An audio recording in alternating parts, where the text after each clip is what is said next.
Hare Rama, Hare Rama, Rama Rama, Hare Hare. Om Jnanatimirandhasya Jnananjana Shalakaya Chakshurun Militam Jena Tasmai Shri Gurave Namaha. So welcome everyone to the second day of the seminar on Srila Jiva Goswami. Thank you all for coming, both those present in person and those in the Akasha. Welcome to everyone. I was saying yesterday how the problem with the material world is that everything is so temporary, and yet it's one thing that seems permanent about the Bay Area is its beautiful weather. I don't know if that is the case, but every time I visit it, it seems to be just perfect. So it's really nice to be here again. What I've had passed around to you here is an overview of the Sandarbhas. This is basically, it served as an appendix in my dissertation to give readers a broad overview of what the Sandarbhas are talking about. So hopefully it's useful in some way. It's not really a handout to be read during the class, and so I don't think it'll be of much use if we put it up on the screen to the distance students. So today's topic is going to be Vedanta philosophy, and particularly Jiva Goswami's Vedanta philosophy as he presents it near the end of Paramatma Sandarbha, the third of 6 Sandarbhas that we discussed yesterday. It was very important to cover what we covered yesterday in order to get to this point of being able to speak of Vedanta, because a lot of the foundation or groundwork with the concept of Bhagavan that we discussed yesterday, as well as Bhagavan's Shakti or his energies, and the nature of Srimad Bhagavatam, and Jiva Goswami's overall strategy in the Sandarbhas of trying to identify the Bhagavatam, connect the Bhagavatam with Chaitanya Mahaprabhu's philosophy. That discussion of strategy and of key concepts was very, very important in order to then discuss more of the details of what Vedanta philosophy is, and how Jiva Goswami engages with it. Now, the word Vedanta refers really, in its most direct sense, to the Upanishads. Vedanta is actually a synonym for the Upanishads. But in then a secondary sense, it comes to mean the system of philosophy that's based on the Upanishads, that's grounded on them, and also the Bhagavad Gita. Now, the Vedantic tradition itself is well over 1,000 years old, at least dating back to the time of Shankaracharya in the 8th or 9th century, like that, so well over 1,000 years, and even before that, because he's quoting other authors, his own Guru Gaudapada and others before that, whose works are not widely read and most of which we don't have anymore, but nevertheless it's clear that the tradition of Vedanta philosophy is very ancient. And even though there are 6 systems of classical philosophy in India, there's no doubt that of them Vedanta philosophy has been triumphant. It's really been the most widely studied, and the only ones that come even close to Vedanta in terms of their influence are Sankhya and to some extent Yoga. And so in fact every Acharya since the time of Shankaracharya has found it essential to engage with the Vedantic tradition by providing a commentary on the Brahma Sutras, or also known as the Vedanta Sutras, which are written by Srila Vyasadeva as a sort of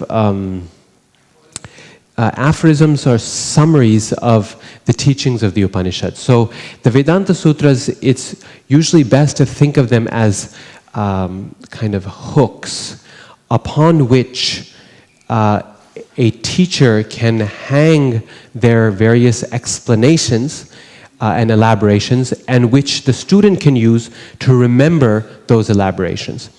If you try to just understand the Vedanta Sutra on its own, it's next to impossible.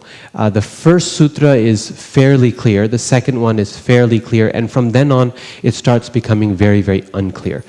So they're really meant, the idea behind the sutras is they're meant as little folders, they're meant as hooks, places, repositories where explanations can be given. And the commentary in Vedanta Sutra has been the main method by which an acharya will explain his philosophy to his own followers and to the rest of the world. It's a very outward-looking document. It's not written just for in-house people. And so if you want to know what Ramanujacharya has said and you lived 500 years ago, you would go straight to the Sri Bhashya. This was the main place where you found it, his commentary on Vedanta Sutra. Same thing if you want to know about Shankaracharya, you would go to the Sharirika Bhashya, his commentary on Vedanta Sutra, and so on. So that's kind of been the basis for Vedantic discussion. Now, our Sampradaya really did not have a commentary on Vedanta Sutra, a complete commentary, until the time of Baladev Vidyabhushana, which is very late. It's the late 18th century. And there was one good reason for this, philosophically, why no one in our Sampradaya, despite the immense literary output that our Sampradaya has offered, no one bothered to write a commentary, a complete commentary in Vedanta Sutra. What is the reason behind that? Can anyone say? Yes? Yes. Srimad Bhagavatam is the ultimate commentary on Srimad Bhagavatam. Srimad Bhagavatam is the ultimate commentary on Vedanta Sutra. Okay? And Mahaprabhu felt this very strongly, and he was not the first to say this, actually. Means even Madhvacharya in his Bhagavata Tatparya Nirnaya, he quotes this verse from the Garuda Purana, which says, Arthoyam Brahma Sutranam, that this Bhagavatam presents the meaning of the Vedanta Sutra. So it's a very long-standing ancient tradition, but Jiva Goswami was the first person in history to try to actually demonstrate this point, to actually take several of the sutras of Vedanta Sutra and show how the Bhagavatam provides the best explanation for those sutras. And a lot of devotees don't realize this. I mean, very few scholars realize it, but even devotees don't realize the fact that Jiva Goswami gave us the beginnings of a commentary in Vedanta Sutra by commenting on the first 5 sutras of Vedanta Sutra at the end of his Paramatma Sandarbha. And there we find Jiva Goswami giving us a wonderful commentary, but also in essence saying, look, I've shown you that the Bhagavatam is really the meaning of Vedanta Sutra. I've showed you that, now go read Srimad Bhagavatam. Right? And so it's that, with that mood that he's trying, like I was saying yesterday, to not really reinvent the wheel when it's not necessary. He just says, okay, I've demonstrated this point that Mahaprabhu made. The Bhagavatam is it. That's the commentary in Vedanta Sutra. If you're convinced by it now, then go study Srimad Bhagavatam. And that's, of course, what he's doing in the Sandarbhas. Now, what is our view, regardless of whether there's a commentary or not on Vedanta Sutra? The point is we engage with Vedantic questions and provide answers as much as any other school of Vedanta philosophy. It's very important because the questions that Vedanta philosophy raises are the essential questions that we ask and we answer and we discuss with others. These are actually the questions of philosophy. And so here's a handout of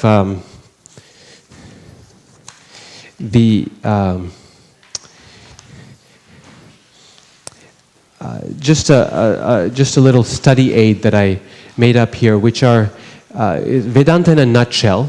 You've got the 4 key questions of Vedanta philosophy. And these go as follows. what is the nature of ultimate reality? And that's purposefully generic or vague, because the answer as to what that ultimate reality is, we can't really say God, because that's up for debate. Next is, who are we? So what is ultimate reality? Then what is our nature? Then the third is, what is the world? What is the nature of the world around us? And finally, how do we achieve liberation from the world? This fourth question is really crucial, because one of the features of philosophy in India in general is that if that philosophical system cannot provide a practical method for relieving human suffering and attaining perfection, then that philosophical system is worth nothing. And the biggest criticism, the biggest defeat you can give to any philosophical system is to show that it is ineffective. It's not to show that it is incoherent or it's wrong or it doesn't make sense. In fact, things that are contradictory are present in all philosophical systems. Sometimes they're glorified and they're called Achintya. But that's not really the problem, that the human mind can't grasp ultimate reality. It's that if it doesn't render a practical process for getting out, then what's the point, right? And so the split between religion and philosophy, which is so common in the West today, where philosophy departments around the United States or Western Europe will not come close to the question of religion. That type of split, that Cartesian split, is a product of European Enlightenment, and it does not exist around the world. In fact, it didn't even exist in the West prior to this, to the period of the Enlightenment. And so there's always throughout Indian history been a marriage between the practical concerns of religion and faith to relieve human suffering and point people in the direction of eternal life and happiness, and the theoretical questions of philosophy that provide the groundwork, the basis for actually doing that. So that fourth question is not a kind of an optional add-in there to an otherwise pure philosophy. This is actually essentially part of the whole system of Vedanta. Now, with these four questions, you have a variety of different answers. And what I've done is given two columns, non-dualists and dualists, which are non-dualist means Advaita and dualist means Dvaita. These I'm not referring to particular schools. Even though all I can do here is give you two columns, it's best to think of non-dualism and dualism as a spectrum, as a long line, with radical dualism on one end, represented most closely by Madhvacharya, and radical non-dualism on the other end, represented most effectively by Shankaracharya. And then a number of philosophies that find themselves somewhere in this spectrum, tending more towards the dualism, more towards the non-dualism, trying to strike a perfect balance. So think of it as a spectrum. And then you can place philosophies, even not the classical philosophies, even philosophies that you read in the West, you can kind of place them on this spectrum and say, well, here are some ways in which that philosophy is dualistic, but here's where it renders itself impersonalistic, and like that. So instead of thinking of it as two opposing poles, which is kind of how it comes out here. Now, the key concern with Vedanta philosophy is to say the answers to these questions are found. The common assumption, that's not the key question, the common assumption of Vedanta philosophy that all Vedantists agree on, and it's the basic requirement to be a Vedantist, basically, is that the answer to these questions can be found in the Upanishads and the Bhagavad Gita and the Vedanta Sutra. That there is a set of knowledge, a Shabda Pramana, it's revelation, through which we can answer these questions. If one doesn't accept this, then we can still discuss, but then it's not a Vedantic discussion. Then it's a different kind of discussion, in the way that Vedantists would do with Buddhists, for example, or Jains, who don't accept the same pramanas, the same basis of knowledge.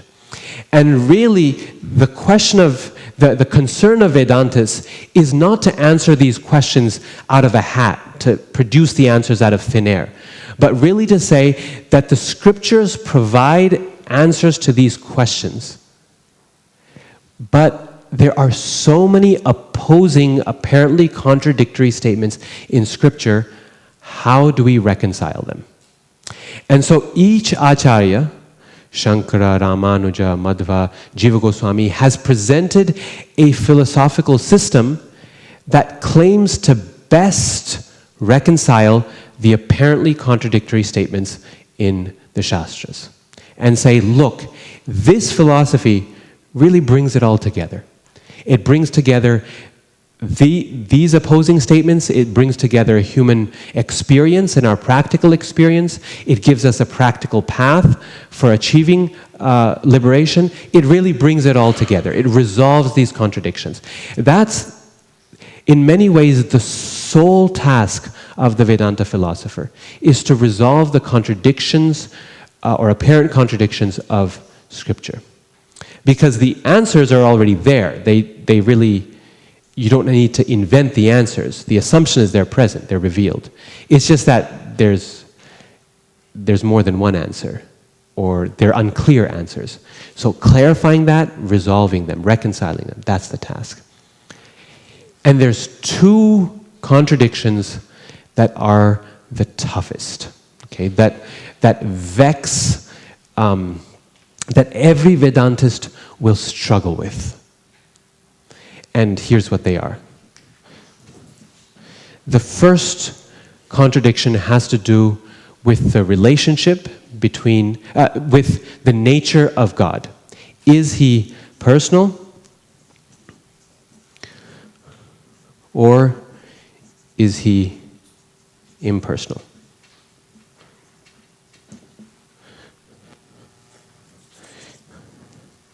And the second question, the second contradiction that needs to be resolved, is the relationship between God and the world. I mean the material world. But also the living entities within that world. So, these two problems. The difficulty is that Shastra provides on first reading multiple statements for each of these contradictions, and one struggles with trying to resolve them. So let's look at each one of these in turn and see what Jiva Goswami does, what Chaitanya Mahaprabhu's philosophy offers as a resolution. The name for the complete resolution of these problems is Achintya Bheda Bheda. So just so you know, that's from yesterday, that's where we are at today. As I said, we talk about Achintya Bheda Bheda. But Achintya Bheda Bheda is just a name for the philosophical system that reconciles these two issues, these two problems. But then let's also look at that and compare it with how other acharyas do it. So we see the merits of Mahaprabhu's approach. Okay? So first, the personal or the impersonal problem. As we know that there are statements in Scripture that say very clearly that the Lord is a person.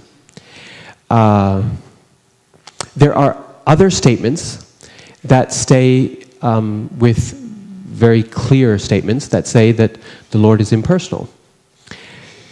There's one definition of Bhagavan that Jiva Goswami quotes and likes very much from the Vishnu Purana, which describes Bhagavan as having many qualities, but among them is that the Lord is apanipada. He has no hands and he has no feet. And that's not a very uncommon thing in the scriptures to read.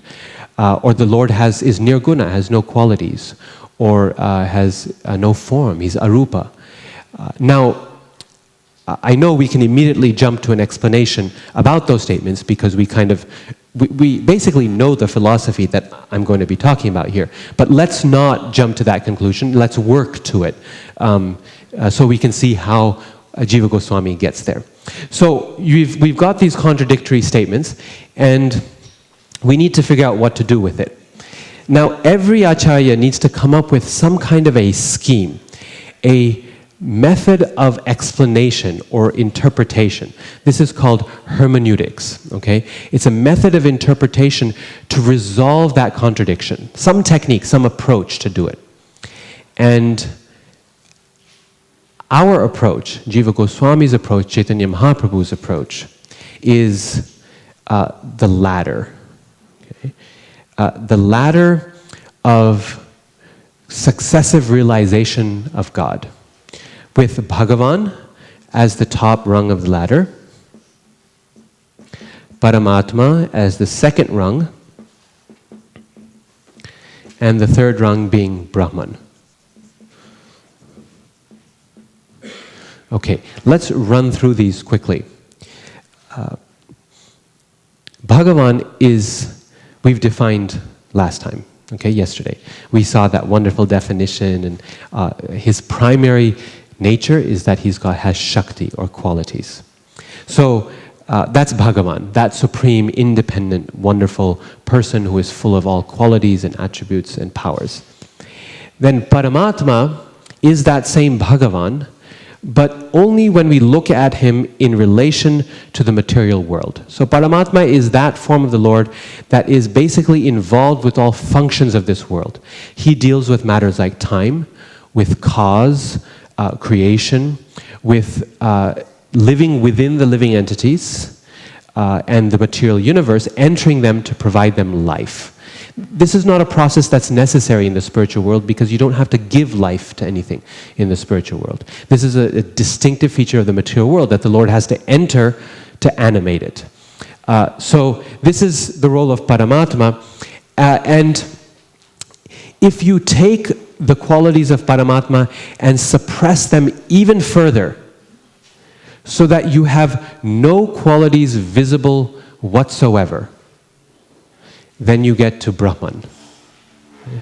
Then you get to Brahman, who is the Kevala Visheshya, who's the pure, unattributed reality. Now, what I was saying yesterday is this is a top-down approach, not a bottom-up approach. We do not begin with the idea that there is an ultimate abstract reality. And actually, that reality then manifests personality at certain times. Just like we present this idea, Bhagavan, Paramatma, Brahman. I've had the experience of speaking to those who are impersonalist in leaning, and they'll say, oh yeah, this is the same point, right? God is ultimately is absolute, and he also displays personality. Sure, but the direction is wrong. Right? What's implicit in the statement is, let's start here, add some personality to God, and you get Krishna. You take away that personality, you're back to Brahman. You add a different personality, you get Lord Ramachandra. You take it away, you add a different personality, you get Ganesha. You take it away, you're back to Brahman. So Brahman is it. That is it. And then we can add and subtract personality and get to whichever God we want. We can even get to ourselves like that, right? We just don't realize it. We add a certain type of personality and you get Radhika Ramana Prabhu. And this is the exact mode that we're not heading in, right? So the fact that we acknowledge God as a person and impersonal doesn't make us the same as other impersonalists who also will say God is a person and he's impersonal. It's how you get there that makes all the difference. For us, the ladder goes top down. Now, I know this analogy doesn't work very well then because no one climbs the ladder top down. We always go bottom up. But for us, it is a top down approach. We're descending, right? Or think of it like this. Krishna's coming down. So he traverses the ladder from the top to the bottom, right? He's already up there. He's on the roof. He comes down to us. We begin with Bhagavan. God is a person, he's full of attributes, he's full of qualities. This is who he is. Now, for specific purposes, the Lord hides or suppresses voluntarily some of his attributes in order to deal with us, in order to deal with the people of the material world and its functions. When he does that, suppresses a lot of his relationships, suppresses a lot of his qualities, he becomes Paramatma and focuses exclusively on the maintenance and animation of this material world. If then we were to suppress the Lord's qualities further, or he were to do this, in order to simply provide an all-pervading presence throughout all of creation, that becomes the Kevala Visheshya, the pure, unattributed reality which is Brahman. But that unattributed reality, as Krishna so clearly says in Gita, Brahmano hi pratishtaham, is entirely dependent on its source. In other words, that the minute the suppression is not happening, Krishna's full quality blossoms. And as we know from scripture, Krishna is unable to suppress his qualities in the presence of his pure devotees. When the devotees see him, they recognize him for who he is, and then the attempt to remain Paramatma or remain even more abstract is forgotten. It's impossible to do, right? So it's a fire that's suppressed with great difficulty, and with the slightest provocation, the Lord's full beauty and power blossoms. Right? It emerges in Lord Ramachandra and Lord Nrsimha, it emerges in Krishna and all these Leela avatars of the Lord. So, Bhagavan top down, not bottom up. This is a key difference between us and impersonalist philosophy. We are saying that God is all three. He's impersonal, yes. He's personal, yes. He's in between, yes. But the direction makes all the difference. Okay. Now, personal, impersonal. This is, like I was saying earlier, the fundamental challenge is not to propound some idea, because, I could propound an idea with 6 ladder steps, and you could do one with 25, and we could come up with all. That's not the point of a Vedantist philosopher, to just come up with new ideas and categories. The only reason this is proposed, this ladder, is to do what? What did we say the purpose of this was?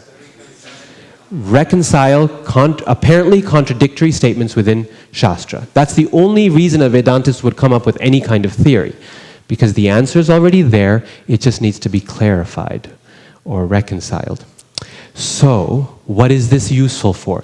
As a hermeneutical tool, okay, this word again, hermeneutics, as a tool for explanation or interpretation of scripture. Why is it useful? Let's go back to that statement I mentioned earlier. The definition of Bhagavan that Jiva Goswami is so fond of from the Vishnu Purana includes a line which calls him apanipada, without hands and without feet, and arupa, without form. So this is a tough one. Here we've got a definition of Bhagavan, which is calling him things that we think is impersonal and not right, because Krishna has hands and feet, and he has a form. And Jiva Goswami has just proved that. He's argued for it in Bhagavad Sandarbha. But it's okay, right? Here we are at this rung of the ladder, and we're saying Bhagavan has no hands and feet. But what you do is you pass that statement down the ladder to Brahman. And you say, Bhagavan is actually Brahman, is he not? Yes, he is. Vadanti tat tattva vidas tattvam yat jnanam advayam. It's a non-dual reality. This is one. We're not talking about 3 supreme beings here. It's one. So actually, that statement belongs, we're talking about Brahman. Bhagavan is the same as Brahman. Pass it down the ladder, and now things are comfortable. Yes? Because Brahman has no hands and feet, and he has no form. So that contradiction, using the ladder, we collapsed the ladder, identified Bhagavan with Brahman, then pulled the ladder apart with that statement in the right place. It's now describing Brahman. Suppose we have to do it the other way. Suppose we have a statement in Shastra, like we do, at the first sutra, Vedanta Sutra, Atato Brahma Jignasa. Now, therefore, let us inquire into Brahman. And Jiva Goswami says, well, what we really want to inquire into is not Brahman at all. We want to inquire into Bhagavan. This is the object of our inquiry. But that's okay. This is what that statement means. Why? Now, we've got a statement over here. Inquiry into Brahman. We collapse the ladder. Brahman is actually the same as Bhagavan, yes? So therefore, we can pass that statement up the ladder and say inquiry into Brahman, actually what it means is inquiry into Bhagavan. In this way, statements can be categorized and parsed and moved up and down the ladder as necessary to keep things in a comprehensible and non-contradictory fashion.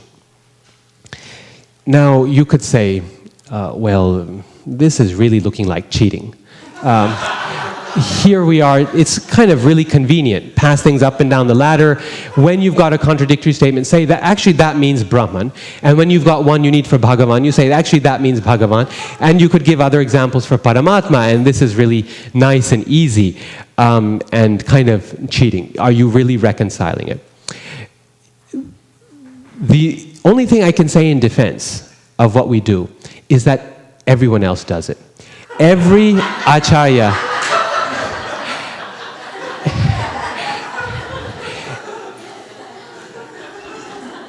every acharya has a mechanism that he uses in order to do the very same thing.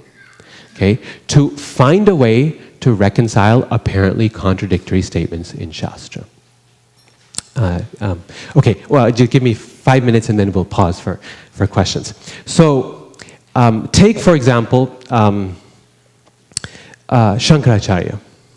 He says that he acknowledges the fact that there are multiply apparently contradictory statements in this matter and other matters. Is God personal or impersonal? And other such crucial questions.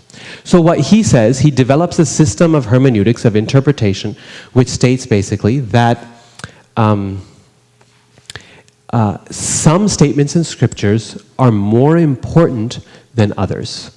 I don't know if you've ever heard the term Mahavakya. Mahavakya was a term that is coined by Shankaracharya to refer to certain key statements in the Upanishads. There's not a lot of them, maybe a dozen, maybe a couple dozen, that really provide the overarching message of the Upanishads. And every other statement needs to be interpreted, explained in relation to these big ones. And if it can't, then you need to do something to make it fit, right? And so Shankaracharya really kind of often hammers a square peg into a round hole for this reason, because this is his hermeneutical principle. So if one, for example, is Aham Brahmasmi, I am Brahman. It's a relatively clear statement, and even from our perspective, we'd have to admit, it's veering on the impersonalistic side. I am Brahman. He says this is a Mahavakya statement, which means when you find a statement like Nityo Nityanam Chetanas Chetananam Eko Bahunam, there's one eternal amongst the many, there's one conscious amongst the many consciousness, there's one amongst the many, and one is fulfilling the desires of the many, then we got to do something in order to explain it in relation to the fundamental Mahavakya, which is that one is, those many are actually the one. And so what he would say in a situation like that is this Nityo Nityanam is describing the conditioned state, where the distinction is still very much present. But in the liberated state, you realize Aham Brahmasmi, or something like that, he would explain. So he develops this system of Mahavakyas, which he uses, which at least is as much cheating as what we did. But probably more. And the reason for that is because Ramanujacharya, who was kind of the first major challenge to Shankaracharya, he starts off with a completely different assumption about scripture. He says, given the potentially contradictory statements in Shastra, all of them need to receive equal weight. I am not prepared to say that statement A is more important than statement B on no basis other than the fact that I think A is more important than B. And so he says, therefore, we're going to have to find a method of reconciliation that gives them the weight that the text itself gives them. If you've got 100 statements talking about personalism and 50 talking about impersonalism, there's going to be 50% or whatever that percentage is for your discussion has to be dealing with the impersonal side. And you can't just say, no, I'll explain those away, that I'm not interested. So what method he develops, we'll see in a few minutes actually when we address the second question. But this is sort of the first big nut to crack for every Vedantist. This is what vexes every philosopher of Vedanta is this one big question. Where do we lie on the spectrum of personalism and impersonalism? Before we go on to the second, any questions about this first one? Yes.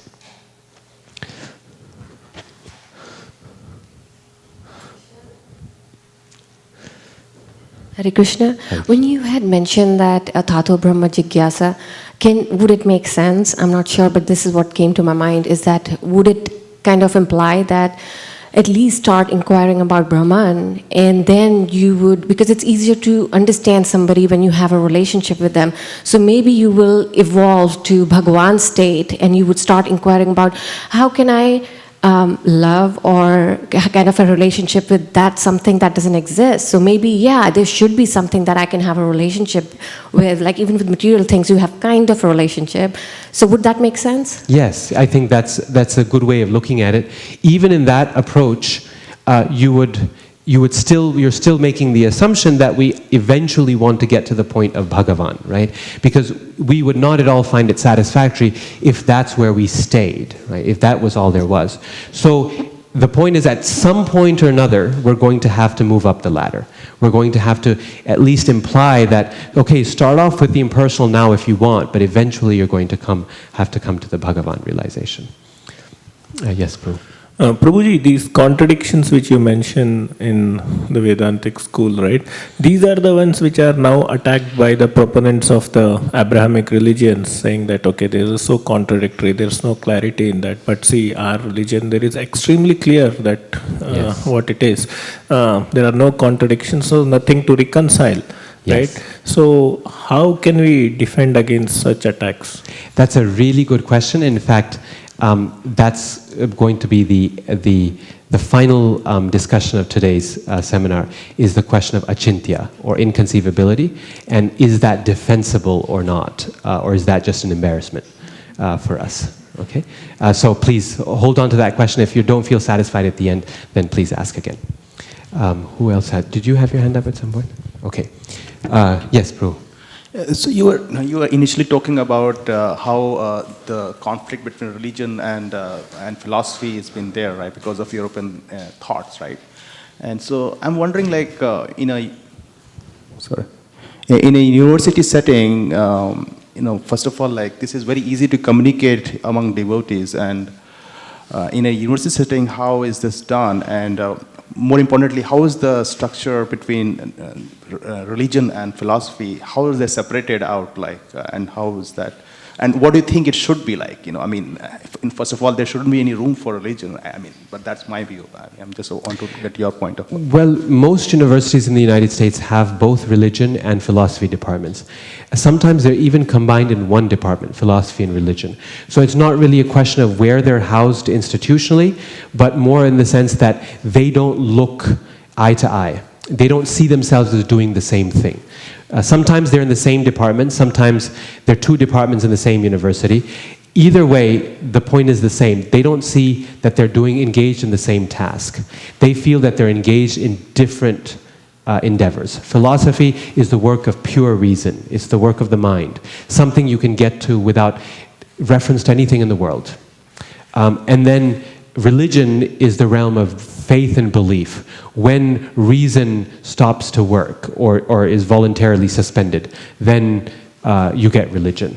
So that distinction, which both sides live with, is something that I'm not sure will change all of a sudden. But this is one of the reasons why courses on Oriental philosophy or Eastern philosophy, no one can figure out where to put them. Sometimes they're in philosophy departments, sometimes they're in religion departments. Most of the time, religious studies says they're ours. We will do it. Just because philosophers tend to be a lot more hard-nosed about what they're going to study. Because they see this element, that fourth question, they see it in every Indian philosophical system. How do we achieve liberation? They think, well, look, there's something here in terms of practice, in terms of belief, in terms of faith. This is not really our domain, it's religion.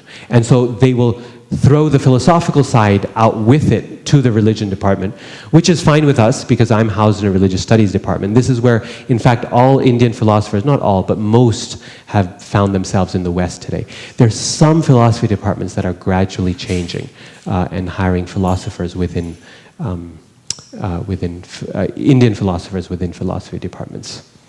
So let's do one more question, Maharaj, and then we'll move on. On this reconciling of apparently contradictory statements, for example, no hands and feet, no form, Prabhupada would sometimes say it means no material hands or feet or form, Yes. but he has spiritual. Yes. And same thing with this nirguna and saguna. Yes. Where does that come from in our tradition, or do you have any comment on this strategy? Wonderful. Thank you. So that is another way, another Gaudiya Vaishnava way of reconciling this problem, is by introducing the point that one statement is in the context of material world, and so we're saying material hands or feet, and others are absolute statements. That is, we discussed yesterday when we talked about the nature of Bhagavan, and the two qualities were aprakrita and swabhavika.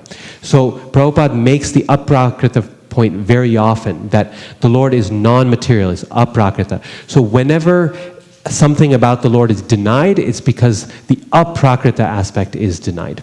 So that's very much represented within the tradition and with Jiva Goswami as well. This provides a very broad hermeneutical method, but that is, for that specific problem, the aprakrita one, I would say is as commonly, maybe even more commonly used for that specific issue of the material versus. It doesn't quite address the personal versus impersonal distinction. That contradiction is addressed more by the latter here. So let's move on. I know there are further questions, but I'll try to leave sufficient time at the end for questions or after the next part. But moving along here, question number 2,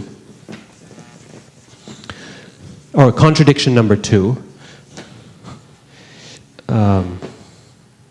was the relationship between God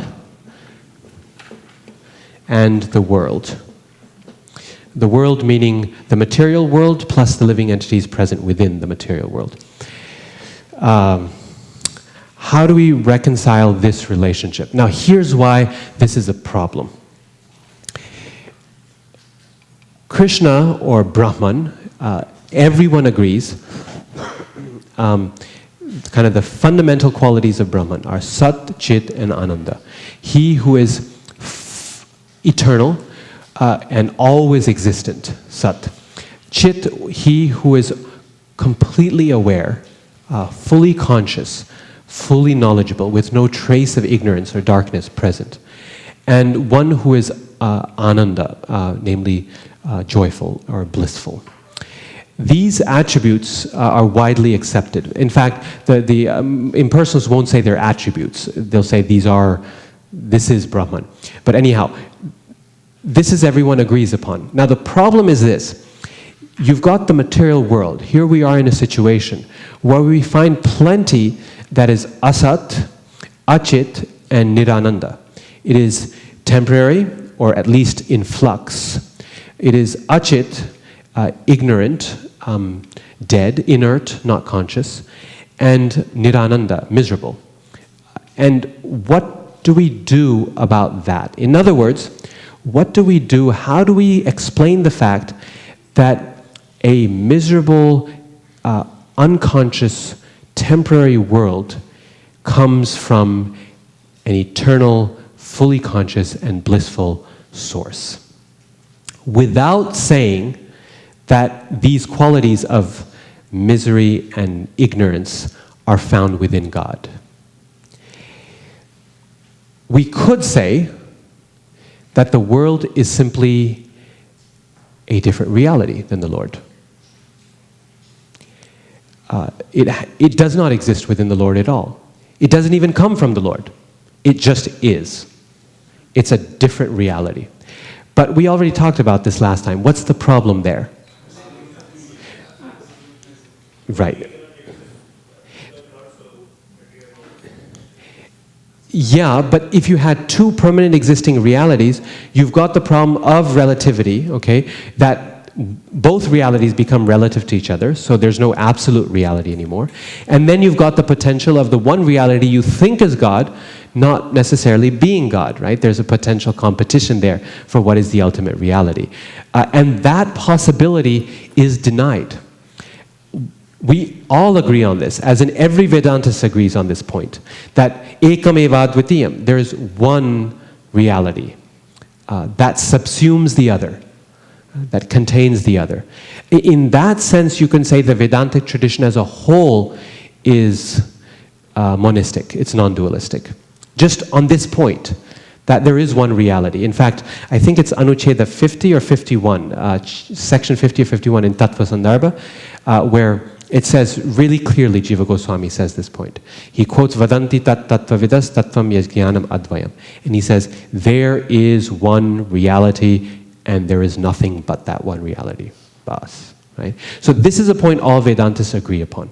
So what do you do? What do you do? Where do all the problems and miseries and ignorance and maya of this material world, where do they come from? And where do you put them? How do you explain their creation? If you explain it from the Lord, then you've got problems within the Lord. If you explain that it's still in the Lord, then it's even worse. And so this is an issue, okay?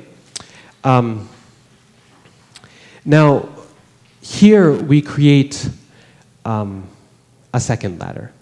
The first one was Brahman, Paramatma, and Bhagavan, our first tripartite category. But we have another triple category. Anyone know what that is? Can anyone guess? Yes. So the Lord's internal energy, His marginal energy, and His external. The Antaranga Shakti, the Tatastha Shakti, Antaranga Shakti, the spiritual world, and specifically Srimati Radharani or Lakshmi. The Tatastha Shakti, that's us, the marginal energy, and the external energy, Bahiranga Shakti, which is the world of matter. Each one of these is the Lord's energy, and in fact, it's one energy. The Lord has Shakti. This is His quality. It has Shakti. But that Shakti manifests in three different ways, depending on the level of distance between the Lord and His energy. Let's explain these three in a little more detail.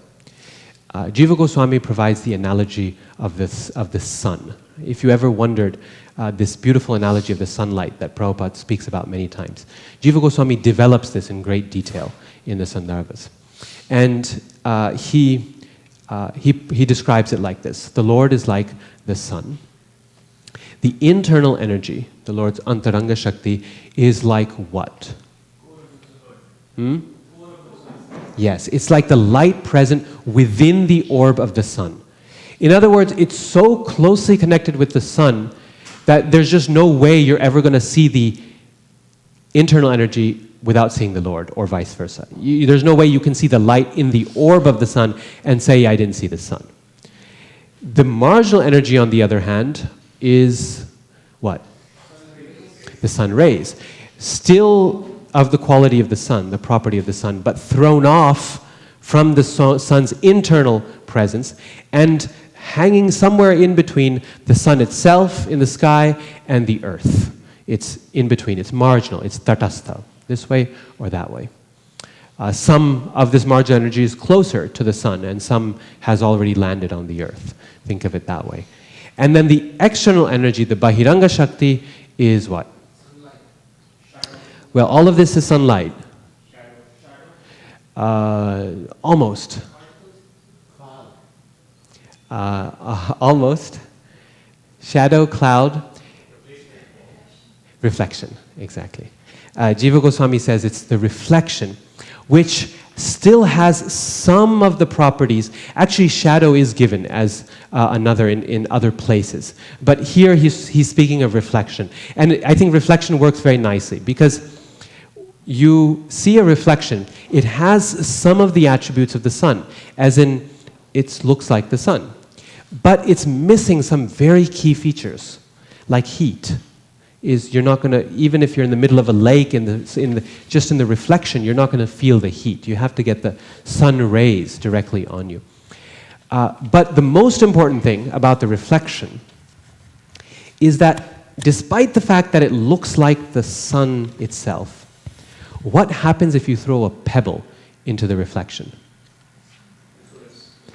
It quivers, it changes, right? It has ripples.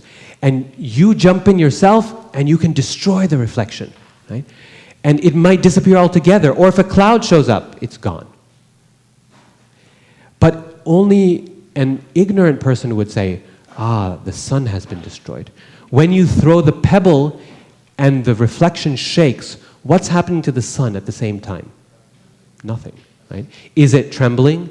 Is it changing shape? Is it becoming twisted? Is it wavering? None of that happens. So the material world, yes, is Krishna, and we said this yesterday, we said it today, that it's all one, right? It's all Krishna. It is Krishna, yes. But then, like I said yesterday, we have to follow that statement immediately by saying it is not Krishna, in the way that if something happens in the material world which causes this place to become deformed in the many ways that it is, then that deformation does not affect the Supreme Lord himself. Krishna is not affected by that. The relationship between Shakti and Shaktiman, the possessor of the Shakti and the Shakti, the energy itself, that relationship is the relationship of Bheda, of difference and non-difference at the same time. In fact, all three of these energies are both different from and non-different to Krishna. The internal, the marginal, and the external. But they're distinguished by where the emphasis lies. Where the emphasis lies.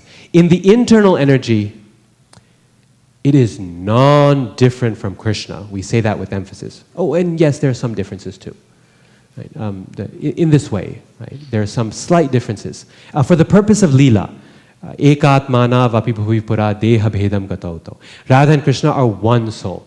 But since the beginning of time, they have taken two forms for the purpose of Leela.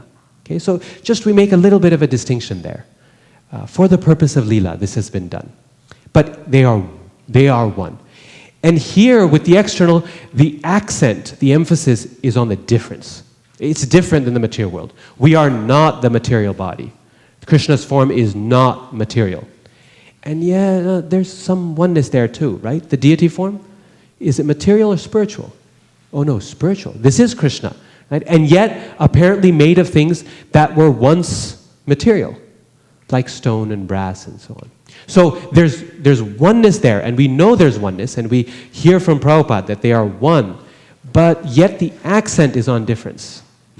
Because there are so many things that are separated. And with us in the margin, it's kind of a little bit of both. One in quality, difference in quantity. That's how we explain it. It's similar in Krishna quality, but difference in quantity. That's not an explanation, by the way, that works very well for the external energy. We can't say, the external energy is similar to Krishna in quality, but different in quantity. No, it's different in quality and different in quantity too. It's just a fourth of the Lord's creation. And in terms of quality, no, Krishna is not Asat, Achit, Nirananda. In the internal energy, we can't really say similar in quality, different in quantity. It doesn't work there either, because it's similar in quality and similar in quantity. Who's going to say that Radharani has less beauty or less power than Krishna? It'd be a very risky thing to do. Right? So, internal, marginal, and external. The question is where the accent is on this. Now, the reason this is useful, the overall relationship between the energy and the possessor of the energy, is once again for the purpose of understanding Shastra or scripture. I'll remind you again that that is the only reason we are doing this. Otherwise, there's no point in doing it. Because Shastra provides the answer to these questions. That is, every Vedantist agrees on that. the only reason to develop a structure, our own structure to explain, is to explain Shastra, not to introduce a new idea that's not present in Shastra. So here's how it works, the ladder, okay? You've got a statement like the Upanishads say, very famous, Sarvam Kalvidam Brahma. This Sarvam, all, Kalu, indeed, Idam, this world, is Brahman. It is divine, it's absolute. It is the absolute reality, Brahman. So, what do? We say, so this means the external energy. The external energy is in fact non-different from the Lord himself. Because the energy is non-different than the energetic. And we pass it up the ladder, and then if I still had that other one, I would show you, then you say Brahman, all this is indeed Brahman, so we're at the bottom of the other ladder, we keep passing it up. And we say all of this is actually Krishna's energy. This is what the statement is saying. Means this is all Brahman. How do we get from there to say this is all Krishna's energy? That statement doesn't say energy, it doesn't say Krishna or Bhagavan. It says Brahman. We've got two ladders to do the trick. The first one gets us to help us explain how this world is divine. Because it's the energy of the divine. And is there a difference between the energy and the energetic? No. And yes. But no, for our purposes now. Okay? And so we've moved it up this ladder. Now, Brahman, what do we do with that? Let's move it up the other ladder. And now we've got it to Bhagavan. Bhagavan is the source of Shakti. The Shakti is non-different than the possessor of the Shakti. Now we can explain this as a statement that this whole world is Brahman. It makes sense. It is Krishna's energy. And similarly, if we want, we can move statements in the opposite direction. We can talk about difference when necessary between Krishna and Srimati Radharani. We can talk about their oneness at other times when necessary. We can talk about how something that is part of the internal energy, like Krishna's abode, for example, is completely spiritual. It is Krishna. The Dhamma is Krishna. And yet, we can still say that it is different from Krishna, and that we have to relate to it in a way that's different in the way, in how we behave and how we, just like we wouldn't want to walk over Krishna, but we walk over the Dham. We understand that there's some difference there, even though there is oneness, there is unity. The deity is Krishna himself, and yet we also understand that there's some slight difference present there also. We have to take care of the deity in ways that acknowledge the fact that there is some little difference there. So the point is that oneness and difference, whenever we need it, we can access it to the degree that we need it. And if something is here, we're going to access oneness more and difference less. If something is here, we're going to access difference more and oneness less. But the other options are available when we need it. Let's hold just a few more minutes, okay? And then I'll ask for questions, just because we need to keep with the flow of the argument. Now, Jiva Goswami creates this ladder, which then resolves this question of this tension. What is the relationship of the world to God? All the miseries and all the problems present in the world, do they affect Krishna? Are they part of his nature? Well, yes and no. If we're talking about the world's troubles, then no, because the reflection does not affect the original source. But if we're talking about the world's source and its essential origin, then yes, it is part of Krishna, because nothing exists outside of Krishna as well. Each one of the acharyas, once again, creates a mechanism to deal with this issue, which is a very, very problematic issue. In fact, this issue is not unique to us. Any theistic system of philosophy has to deal with this problem. You know in the West what this problem is called? Reconciling God's nature with the world's? There's a very famous name for this problem.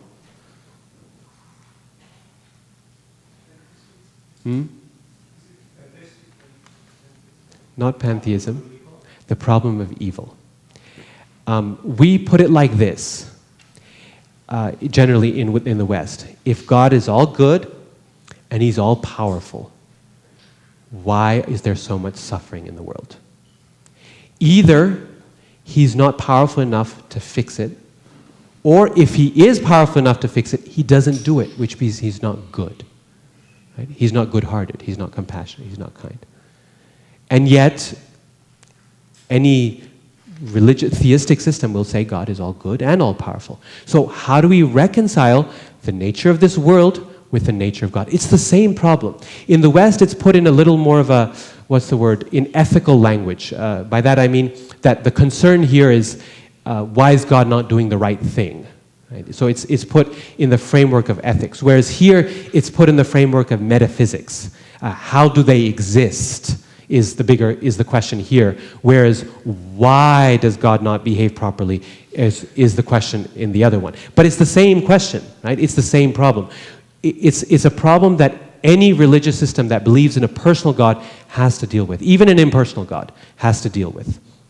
Reconciling the nature of the world with our nature. So we're not unique in trying to address this problem.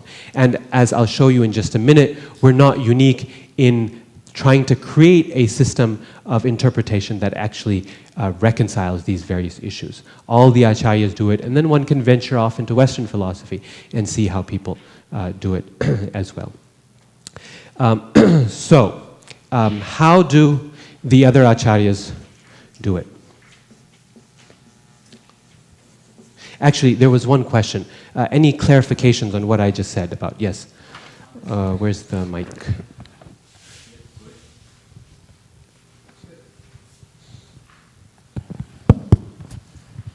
So you were, I understood the other parts of how you pass up the ladder from Brahman to Bhagavan. Yes. And Bhagavan to internal energy because of the non-difference between energy and energetic. I didn't follow the argument how you got from external to internal energy in this. Yes. So I'm sorry, the error I made was actually incorrect. We're not passing it up this ladder or down this ladder. What we're actually doing is we're identifying the entire ladder with the Lord. So the energy is the same as the energetic. So we're saying that all three energies are non-different from the Lord. Okay. So thank you, actually, that's an important correction. We don't at any point say, we do actually, not in that argument that I just made, but there are times where we say that the external energy is the internal energy. So, for example, when Prabhupada says that this microphone is being used in Krishna's service, therefore it is spiritual. Right. That's a passing of something up from the external to the internal energy ladder. Mm-hmm. The argument being that if you connect something close to Krishna, the difference between the three energies is only how far we're separating it from Krishna. So you take the external energy and you bring it right up close to Krishna, and now it's internal energy. Yes?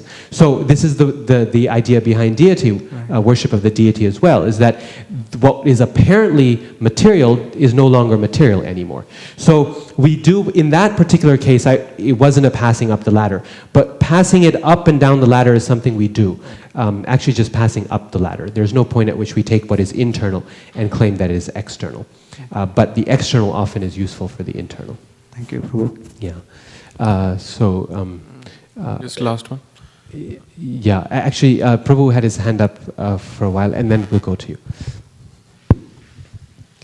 So, Prabhuji, you talked about this evil thing. So, how in our philosophy God created evil is resolved, or how it is explained? So this is the resolution, right? That it is the Lord's external energy.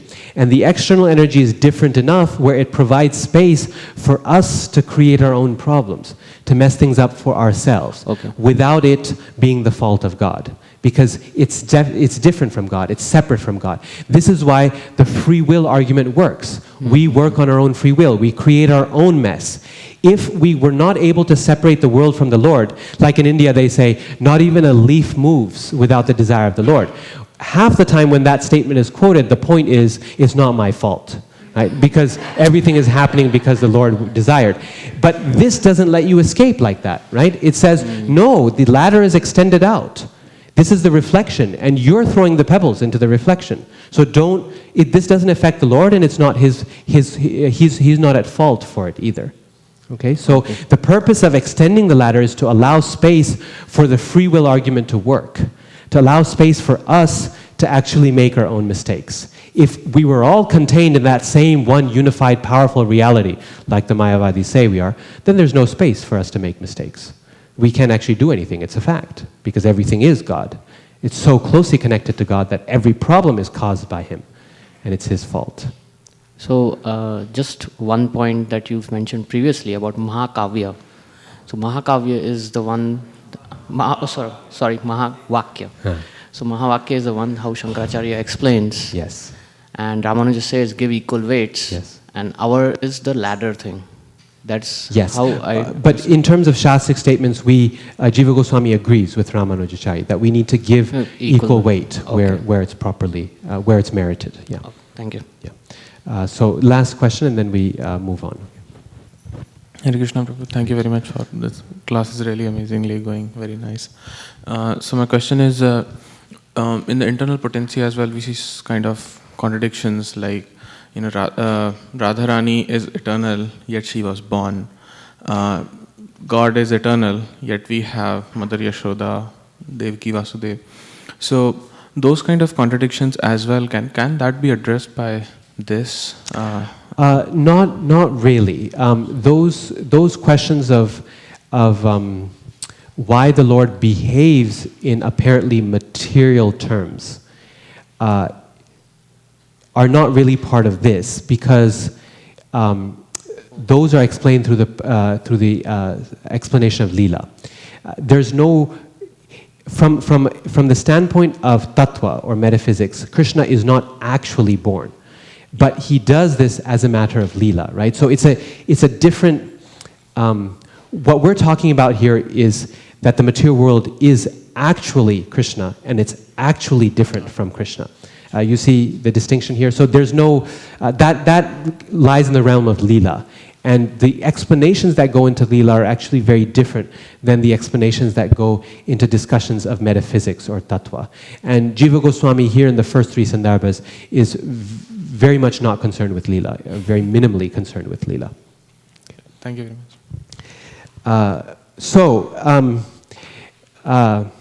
Now, let's look at how some of the other acharyas do this, so you get a sense, a taste of how this works. Ramanujacharya,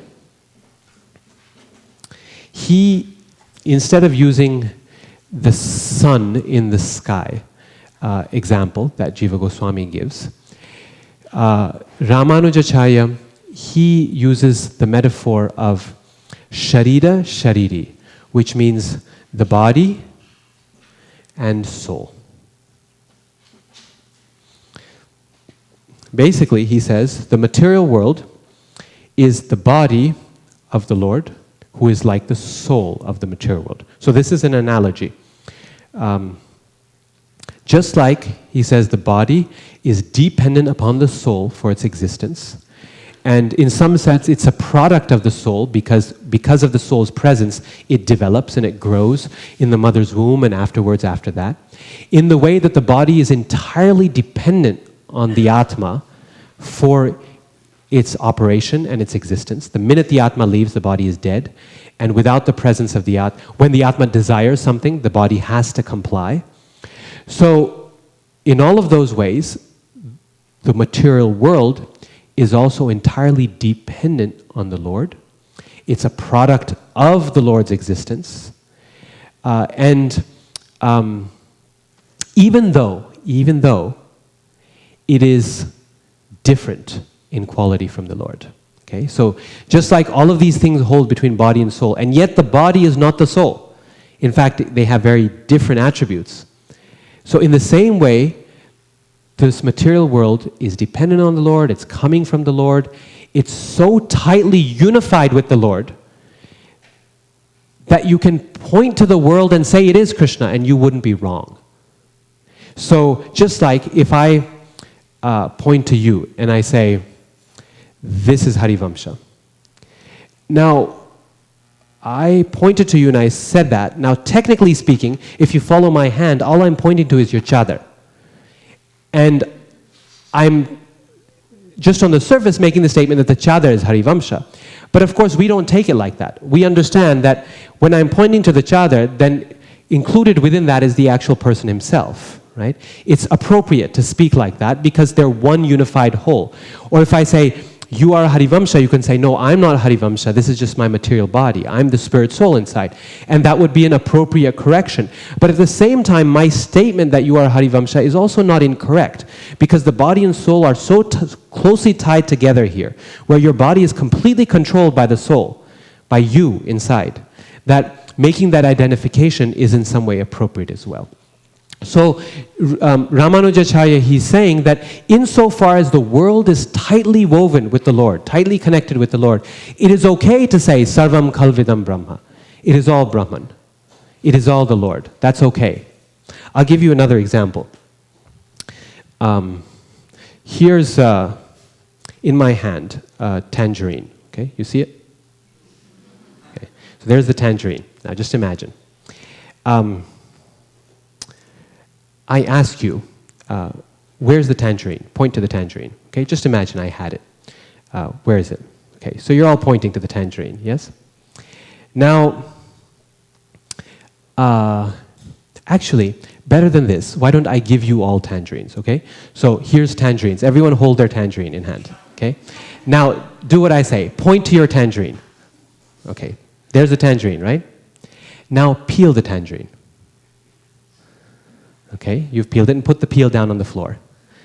And now, point to your tangerine. What did you just point to a minute ago? What's on the floor, right? Now you're pointing to what's up here. Were you wrong the first time around? No, as long as that peel was tied closely to the tangerine, it was entirely appropriate to regard the entire package as the tangerine. But when separated out, the only thing that it's actually the tangerine is the pulp inside and not the peel, which is lying on the floor and will be thrown away. That's the relationship between the world and the Lord. The world is like the peel, okay, the body. And Krishna is like the tangerine inside. We point to this world. For the devotee, this is all Krishna, because he sees everything in connection with Krishna. So there's no material. The Lord is here. It's all spiritual. But as soon as we, the living entity, conditioned living entities, see the world as separate from the Lord, now we have to be very clear what we're pointing to. Okay? You are not this material body. Because we've got this vision, this distinction between the two. Right? So point is, as long as, again, that ladder we had, when you collapse the ladder, it's one thing. But when you pull it out, it's actually different. The peel, when it's there in Ramanuja's system, when the peel is there with the tangerine, it's one fruit. You separate out the peel has no value now. Only the tangerine is the fruit, and that's just the peel. So this is body and soul. Ramanujacharya's system is in fact very, very similar to ours. His system was called Vishishta Advaita. And philosophically speaking, it's probably the most similar system to Gaudiya Vaishnava Achintya Bheda philosophy. And this is one reason why Jiva Goswami uses him more than any other Vedantist as a support for his arguments. He will, as I was saying yesterday, he will quote passages verbatim, sometimes very long passages, by giving us the first line and the last line of the passage as an indication of where you need to start reading in his commentary and where you need to end. And that's what's relevant for the argument I'm making here. So please go and refer to that. That's the extent to which he accepts Ramanujacharya's views again and again and again, in a way that he doesn't accept anyone else's that closely. He'll draw from everyone, but that close of a support you only find with Ramanujacharya. Very similar. Now, let's look at Shankaracharya.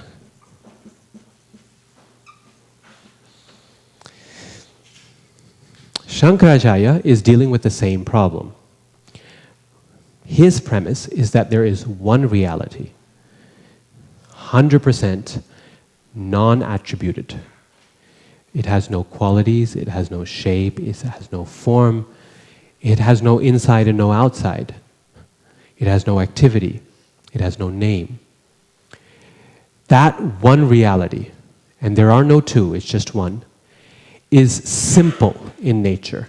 What that means is that it has no parts, it has no energies, it has nothing it creates or produces. It's one simple whole. For him, the idea of Shakti Parinama, or the transformation of Shakti that we believe in, that is unavailable. Right? He can't accept that view, because that would mean that there's some variety within that reality. And that's what he started off by saying there wasn't. So, we still have the world, the problem of the world. Okay? And Shankaracharya develops this very interesting doctrine called adhyasa, which means superimposition. Like to superimpose, you take one transparency, put another on top of it, you're superimposing. So the world is a superimposition on Brahman. Now, what does superimposition mean? The best way to explain this is by an example. So, Jiva Goswami, we had the sun and the sun rays. In Ramanujacharya, we had body and soul. And the clementine was not his example, I just want to be clear. The tangerine, that was different. So, Shankaracharya has a key metaphor that he uses. Very, very famous. Anyone know what it is? He actually uses many metaphors. It's an unfair question to ask because he uses a lot. He's very good with analogies. But the most famous one is the rope and the snake, where he says this. So, one day you walk out your front door, one night, okay?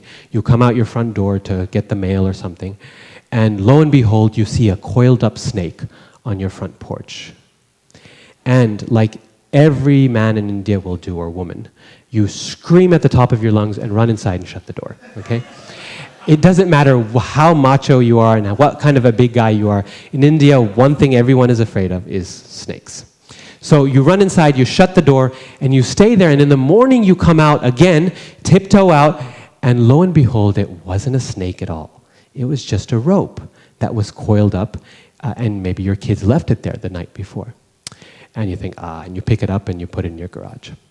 So, was there a snake there? Or a more difficult question, did you see a snake? Yes? So, did your vision of a snake have a real object to it? No. Was it a pure hallucination? Were you sick? Do you need to go to the doctor? To a psychologist? No. Yes and no, right? Not about the psychologist's part. I mean, you saw a snake and you didn't see a snake. Okay. Is the snake real? Well, no, because later on in the morning you realize there was no snake there. Is the snake completely unreal? No, because you saw it, right? And something that is 100% unreal, Shankaracharya says, cannot be the object of cognition. In other words, it cannot be the object of perception or of thought in any way. Like if I said, imagine a square circle. That's purely unreal because it cannot be the object of cognition in any way. Right? You can't think of it. But this wasn't like that. You actually saw it, right? So it's not unreal either. Shankaracharya says it is neither real nor unreal. That snake.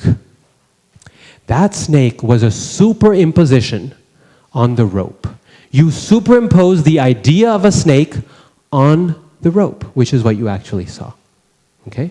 You took that idea and you put it onto the rope. This whole world has been superimposed by us on Brahman, on God.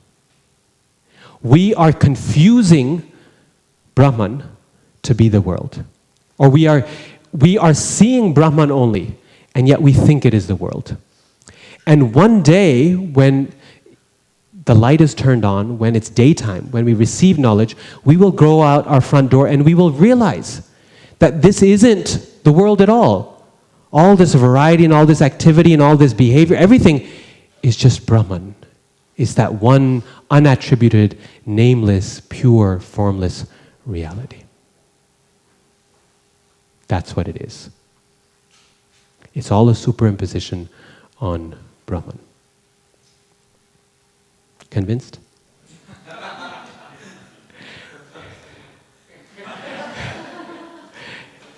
And individuality just has to be, you just realize it's not there, right? It needs to go away. Another example he gives is the Ghatakasha example.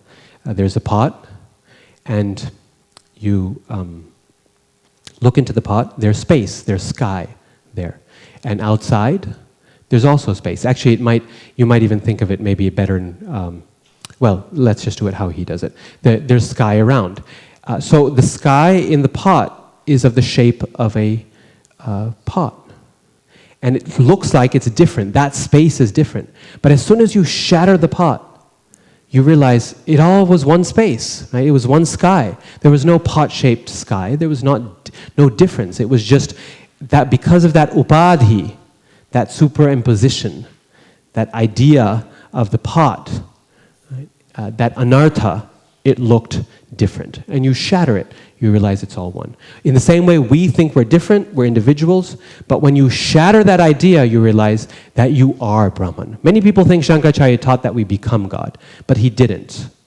He also felt that that was a very foolish idea. In fact, so-called representatives of the impersonalist school today, in India, it's very popular to say that I become God, or I will become God, or something.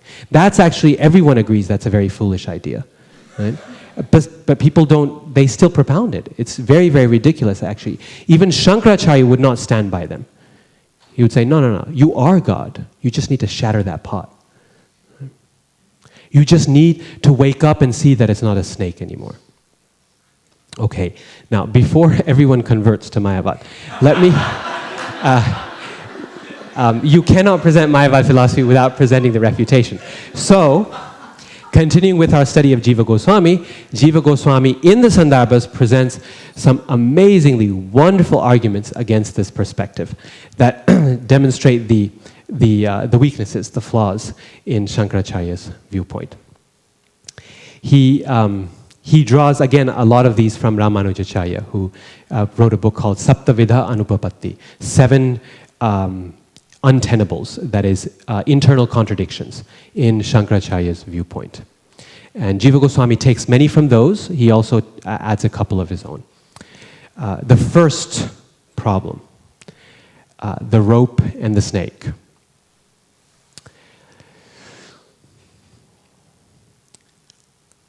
What allows you to confuse the rope with the snake? What has to be true about both?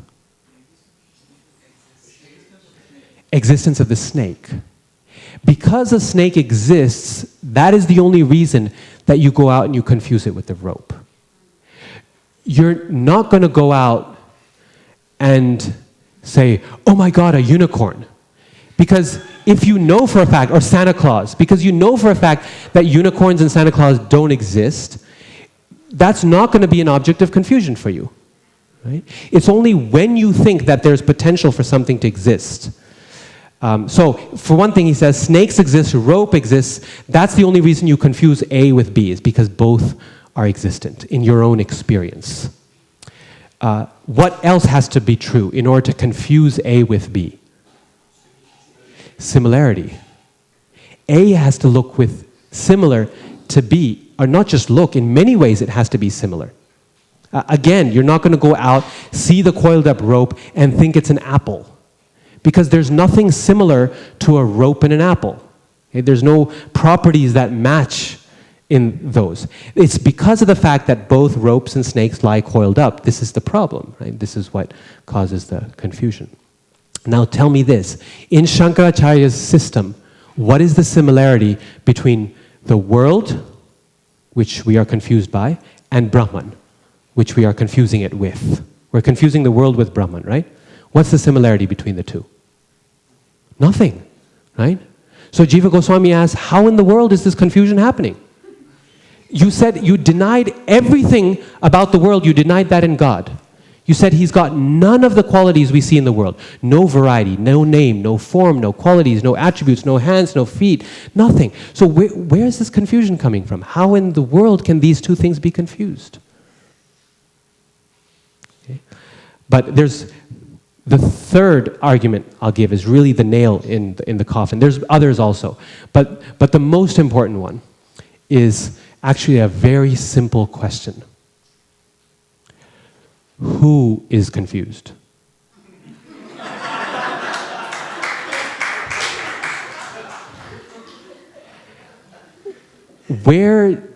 Who's seeing the snake? Right? Where does that confusion actually exist? So what's Shankaracharya's only option? Who's confused? Brahman, right? We started off with the premise that there was only one reality, and that was a completely simple reality. In other words, we could not introduce any distinctions of Shakti and marginal energy and none of that in him. So that means that that entity, that Brahman, who is completely Satchidananda, now all of a sudden, in him, in his very essence, has Asat, Achit, and Nirananda. Is temporary. In fact, not just confusion, but all the problems of the material world lie precisely within Brahman. And that's, of course, something that is completely unacceptable to Shankaracharya. But there's no place for it. Or in the pot and the sky example. Sure, the sky is Brahman, but the real question, what's the pot? Where did the pot come from? If you're going to say that Maya, this illusion, this confusion, the pot, is separate from the Lord, is separate from Brahman, then what do you have? You have two things, dualism. Now you cannot do Advaita anymore. You're not an impersonalist. And if you say it's the same, then you've got this problem of Brahman being all of these things we don't want it to be. Being temporary, being miserable, being ignorant. There is no place to put the world in Shankaracharya's philosophy. And therefore he says that the world is neither real nor unreal. It is anirvachaniya. This world is anirvachaniya, which means it is inexpressible, unexplainable. You can't say anything about it. Because if you say it's real, we've got all the problems we said. And if you say it's unreal, then what's the problem to begin with? What are we trying to gain liberation from? Where's the illusion? You cannot say either statement very clearly, neither real nor unreal. And so the world essentially, well, it disappears. He tries to make it disappear, but he can't say it's unreal either. Right? This is the problem. The world remains unexplainable, inexpressible. If you get a cold, a bad cold, one way to cure your cold is to cut off your head. And it has 100% success rate. Every cold is cured when you cut off your head. Every time. Right? It's finished. The problem's over.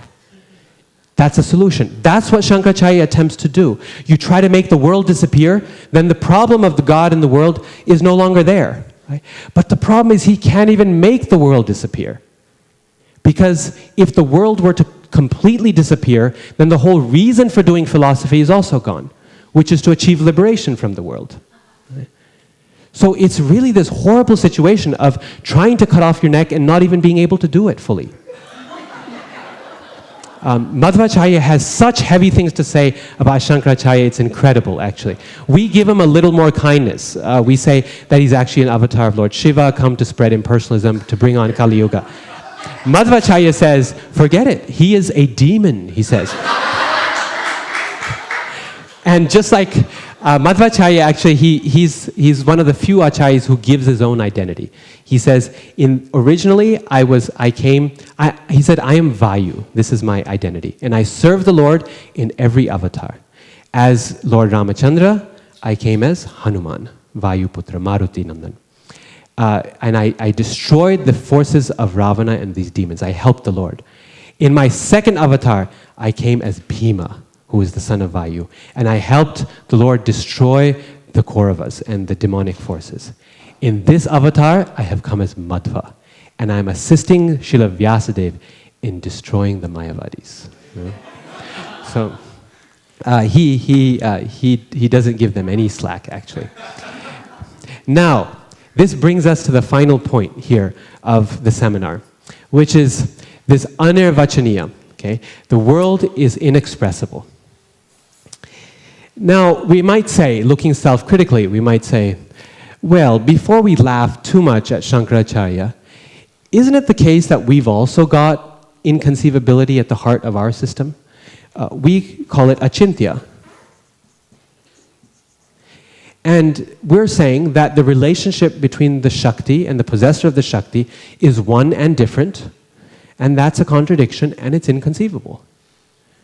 So what makes our system any better than the other? Well, here's the difference. Anirvachaniya and Achintya. First of all, the two major differences between them, before we talk about which is better. The two major differences between them is, first of all, the nature of the problem. With Achintya, the problem is epistemological. What that means is, the problem is, how do I understand, how can I contain in my head two contradictory statements? The world is God and the world is not God. Shakti is Shaktiman and Shakti is not Shaktiman. These are contradictory ideas, and I can't hold them in my head properly together because contradictions the human mind doesn't deal with very well. That's an epistemological problem. It's a problem with our comprehension. Anirvachaniya, on the other hand, is not a question of what I can understand. Because I cannot understand, therefore it's an ontological problem. Meaning, is the world real or is it unreal? It's a question of existence. We don't have an ontological problem at all. If we ask the question, is the world real? We say, yes. Is Krishna real? Yes. Are his energies one with him? Yes. Are his energies separate from him? Yes. Every statement is yes. Now that ends us with contradictions, and that's why we have trouble understanding them, right? But there's no question of reality in our system. Everything is satyam, everything is real. It's real, it's real, it's real, it's real. Difference is real, unity is real, the world is real, God is real, everything is real. With Shankaracharya, the question is an ontological one. Is it real or is it not real? We don't know. And in fact, this is another argument that Jiva Goswami gives against his idea. He says, when was the last time you've seen something that's neither real nor unreal? He said, why are you proposing ideas or concepts that have no access to experience whatsoever, that have no substance? Means we understand that Shastra gives us something that's beyond experience, but at least it's analogical. It's understandable through our experience. We have some sense, okay, we've seen mountains, we've seen gold, we can imagine golden mountains. But why are you giving us something that is so unimaginable as to never be something that we can experience? Anyway, so the first is in the difference of the problem, epistemological versus ontological. The second difference is where the confusion, where the inconceivability is located. In the case of Achintya,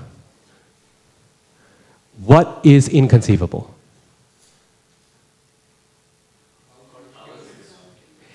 The nature of God. What is his relationship with his energies? Are they one? Are they different? The nature of God is inconceivable. In Anirvachaniya, what is inconceivable? The nature of the world around us is inconceivable. Is this world real? Is it unreal? Now ask this question to yourself. Where is it better to be confused? About the world around us or about God? Confusion about God is inconceivability about God is not only acceptable, it's necessary. It's required. Because if it were the case that we could know everything that there was to know about God and conceive of Him fully, He was not inconceivable, then that would mean we would be God. Right? Like you can take a computer, pull apart every part, its piece, and figure out exactly how it works. That's because you are greater than the computer. Your knowledge, your intelligence can completely cover, envelope the computer within it. If we could do that with God, if I could do that with God, it would mean I was God, right? By definition, something that is God has to be greater, not just physically, but also intellectually and mentally and emotionally, and in every way it has to be greater than everything else. That's just by definition. So every system of philosophy in the world, every system of theistic or religious philosophy in the world comes to a point of mystery, of inconceivability. This is something that you can study the world's religions and world's philosophies yourself and see for a fact. That whether it's Christians who talk about the unlimited mystery of God, or whether it's us who talk about Achintya, or whether it's Shankaracharya who talks about Anirvachaniya, everyone comes to a point of saying there is a point at which our mind must turn back because we are not the ultimate. There's no embarrassment in that. That's actually glorious. And this is the other thing.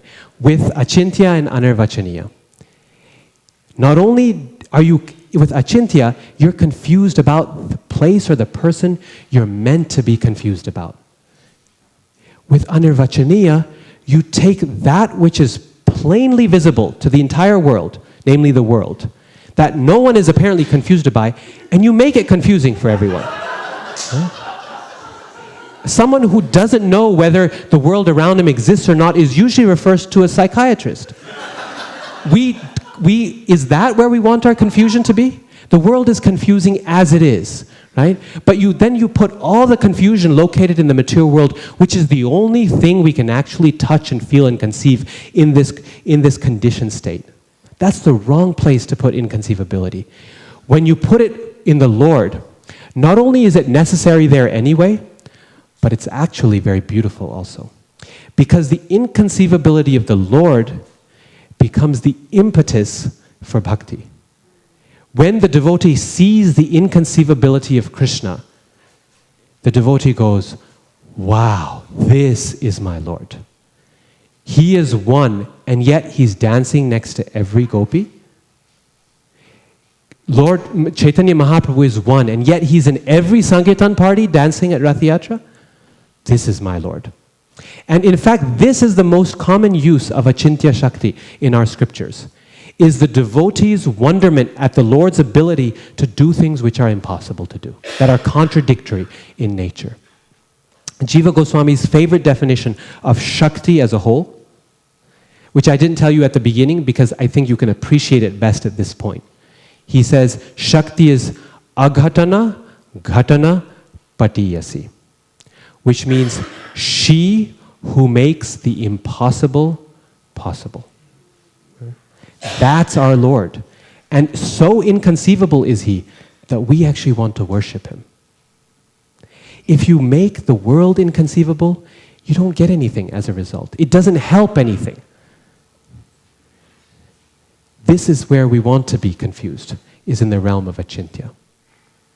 So the devotee looks around at the world, he looks at Krishna, he looks at his activities, and he says, this is all Achintya Shakti.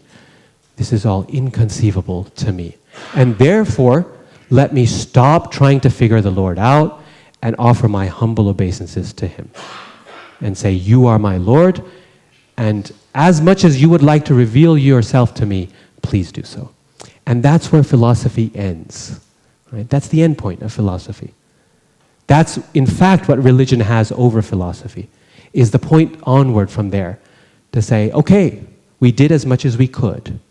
Now let's stop and let Krishna tell the rest. So we will stop here for that very reason. And